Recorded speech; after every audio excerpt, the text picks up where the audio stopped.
Assalomu alaykum. Qadrli do'stlar, bizning obunachilarimiz Farg'ona shahri Muxoyada bo'lyapti. 4-qavatda 3 xona uyimiz sotilyapti. Uyda birgalikda yangi ko'p chiqamiz. Uy yoqsa telefon baraka qoladi. Salomat bo'lasiz. Bismillah. Hurmatli mijozlarimiz, mana shu uyimiz o'ng qo'lda hommo, holati yaxshi. O'nlik kapital remont qilindi, endi eshigi qo'yilgan, vannalar, unitasi ham almashtirilgan. Chap qo'lda xonasi bor, holati yaxshi, taypol, mebellar, to'mishkalar hammasi yangi, kelishilsa qoladigan holatda mana. Birinchi xonamiz.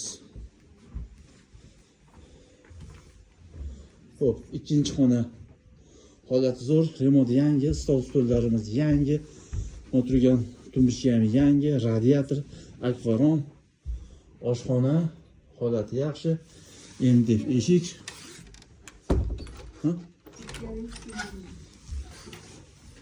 Bitta qo'shimcha oshxona ekan mana. Ko'kunda mebellar, xolodilnik, muzlatgich, chiroqlarimizda hamma yo'q bor mana. Gaz kirmoshina bor, ariston bor. Xo'p, yana bitta xona. Holati yaxshi. Taypol, radiator, televizor, akvaron, tevasi